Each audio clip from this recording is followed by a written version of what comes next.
வணக்கம். இன்னைக்கு மகாநதி சீரியல்ல ஒரு ஒரு ஒரு ஒரு தத்ரூபமான காட்சி அப்படிங்கிறது தான் பெரிய விஷயம். பாட்டியும் தாத்தாவும் உட்காந்துருக்காங்க. அப்போ வந்துட்டு விஜய் வந்துட்டு ஆக்சுவலாக ஃபோன் பண்ணி கேட்குறாரு, பேசுகிறாரு. பேசுனா வந்து நம்ம இவர் இருக்காரு, நம்ம குமரன் குமரன் வந்து சொல்கிறாரு, "இல்ல அவங்க கொடைக்கானல் போனாங்க." "ஏங்க நான் கூட நினச்சேன் நீங்கள் 2 சேர்ந்து தான் போகிறீங்கன்னு நினச்சேன். இப்போ போகலீங்களா நீங்கள்?" அப்படின்னு 2 பேரும் பேசிக்கிறாங்க.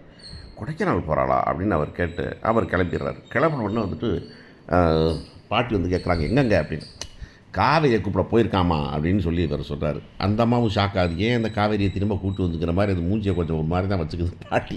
ஆமாம், யாருக்கு அப்புறம் எரிச்சா வருதுல்ல.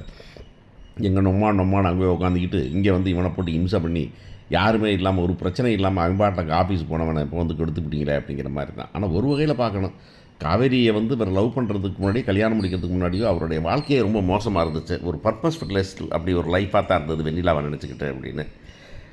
அப்படி நினச்சிக்கிட்டு வெண்ணிலாவை நினச்சி உருகி உருகி போயிருந்த மனுஷனை வந்துக்கிட்டு அந்த வெண்ணிலா வந்து இவ்வளவு படுத்துனாங்க அப்படிங்கிறது வந்து நம்மளால் ஏற்றுக்கவே முடியல. அப்போ அந்த காதலே பொய்யாகி போயிடுது அப்படிங்கிறது ரொம்ப வருத்தமாக இருக்குது. இப்போ பார்த்தீங்கன்னா, இப்போ கிளம்பிட்டாங்க. சரி பேசிட்டு இருக்கும்போது நம்ம சித்தியும் சித்தப்பா உள்ளார வராங்க. வந்தோன்னே, "எதுக்கு உள்ளார வந்தீங்க?" அப்படின்னாக்கா, "ஏங்க பார்த்து பேசுங்க, சிரிங்கங்கன்னு" பாட்டி சொல்கிறாங்க. என்னடா அது காவேரி மேலே இருக்கிற கோபம். காவேரி யாரோ ஒன்று, இந்த விஜயோட சோத்தை தின்னுட்டு இருந்த மனுஷன் இப்படி வந்துக்கிட்டு, "இவன் தான் பண்ணான், இவன் தான் என்னை கொலை பண்ண சொன்னான், இவன் தான் அனுப்புனான்னு" சொன்னதை வந்துட்டு பாட்டியெல்லாம் டக்குன்னு மறந்துடுவாங்களா? இதை எப்படி மறக்க முடியும் அப்படின்னு தெரில. உடனே சப்போர்ட் பண்ணுறாங்க. "மனம் திருந்தி வந்திருக்கிறாரு மாமா, அப்பா" அப்படின்னாக்கா, "ஆமாம் மாமா, மனம் திருத்திட்டேன் மாமா" அப்படின்னு. டேய், எவன் வாயை திறந்து நான் திருந்திட்டேன்னு சொன்னாவே அப்போ எனக்கு சந்தேகமாக தான்டா இருக்குது அப்படிங்கிற மாதிரி தான் நமக்கு தோணுது.